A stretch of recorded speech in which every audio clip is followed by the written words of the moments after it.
تعالوا نشوف سوا كيف رح نحضر أطيب بابكا بالشوكولا وبعجينة مثل القطن من جوا مثل ما شايفين، بتجنن وبكل سهولة.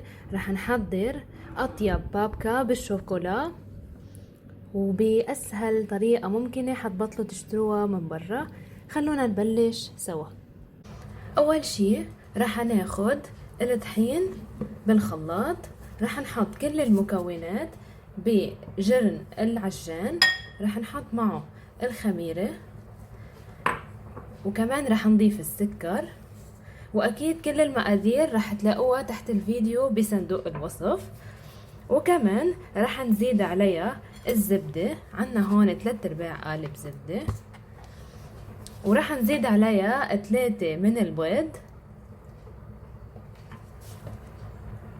واخر شي رح نضيف نص كوب من الحليب الفاتر لحتى تشتغل معنا العجينة. ممنوع يكون الحليب بارد ولا حتى سخن كتير لانه بيقتل مفعول الخميرة. هلا كل هيدا الخليط رح نحطه بالمكنة ورح نتركهم نعجنه لحتى تصير عنا عجينة متماسكة.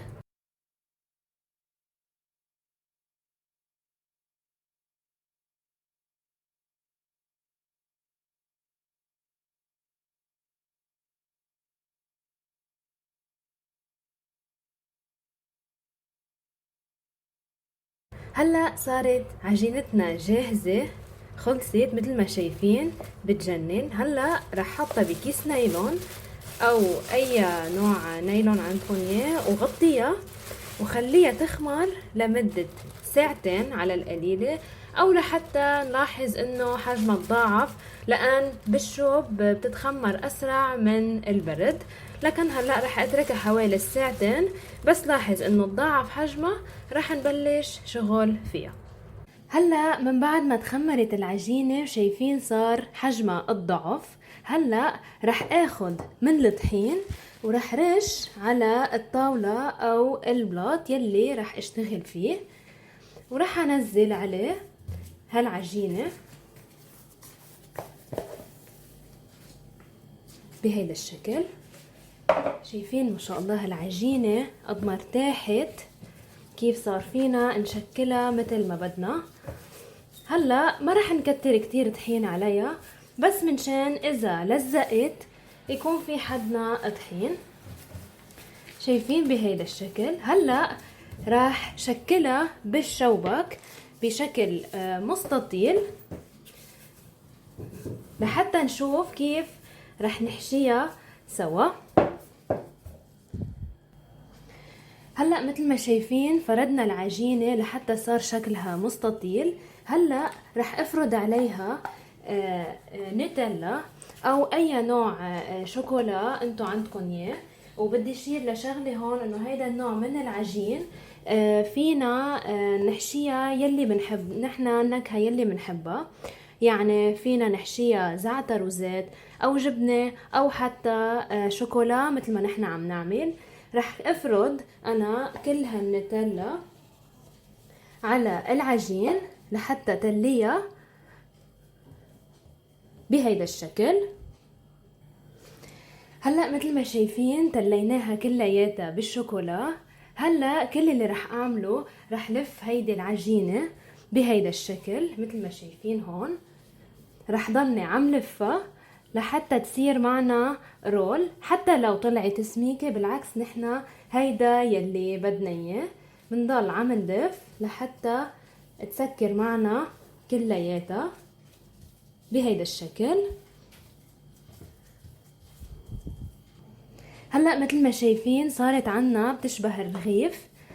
هلا رح حطها على الطاولة بهيدا الشكل ورح قص، بس ما رح قصها كلياتها، رح اترك بس هيدا الفراغ ورح افتحها كلياتها بهيدا الشكل. طبعا كل ما بتتلوها شوكولا كل ما بتطلع اطيب واطيب. هلا مثل ما شايفين بهيدا الشكل بنفتحها منيح بهيدا الشكل. هلا كل اللي راح اعمله انه راح اخد هيدي الميلة وراح احطها هون، وراح اخد كمان الميلة الثانية وراح اعملها بهيدا الشكل. هيك بتكون صارت عنا جاهزة. راح اخد قالب حاطة فيه ورقة زبدة وراح احط فيها هيدي البابكا الشوكولا من غير شكل بهيدي الطريقة. بنظبطها طبعا منيح لان بدها تاخد حجمها بقلب القالب بهيدا الشكل. هلا بهيدا الشكل صارت عنا جاهزة لحتى تفوت على الفرن. شايفين قد ايه طالعة بتشهي حتى من قبل ما احطها بالفرن. هلا قبل ما احطها رح اخد ملعقة من الحليب على البيضة النية. رح اخد بس ملعقة واحدة ورح اخلطها كتير منيح بهيدا الشكل. ورح ادهن فيها البابكا يلي حضرناها سوا بهيدا الشكل. رح تعطينا لون ذهبي غير شكل. ندهن بس العجين المبين رح تعطينا لون حلو مثل يلي بنشتريهم من المحلات. هلا هيدي البابكا صارت جاهزة انها تفوت على الفرن على درجة حرارة 180. رح حطها بالفرن يكون حامي لمدة 35 دقيقة. ومن بعد 35 دقيقة رح نشوف كيف رح تطلع نقدمها سوا.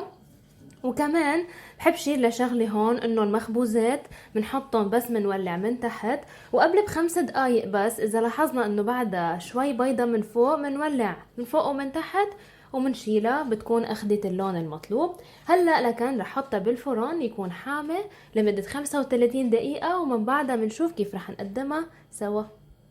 ومن بعد ما خلصنا وحطيناها بالفرن لمدة 35 دقيقة صارت عنا بهيدا الشكل. بخبركن قد ايه ريحتها بتشهي بس سخنة كتير. رح اتركها تبرد على الاخر ومن بعدها رح نشوف كيف رح نقدمها سوا. ومن بعد ما بردت البابكا يلي بالشوكولا حبيت بس ارجيكن شكلها كيف طلعت معنا بهيدا الشكل. بتمنى تكونوا حبيتوا وصفتنا لليوم بابكا بالشوكولا بأسهل طريقة ممكن تعملوها.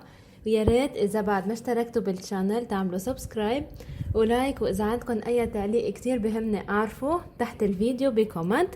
وكمان ما تنسوا تعملوا لي فولو على الانستغرام. وأكيد إذا عندكم أي اقتراحات بيهمني كتير أعرفها. وأنا بشوفكم بوصفة بعد أطيب وأطيب. ميرسي.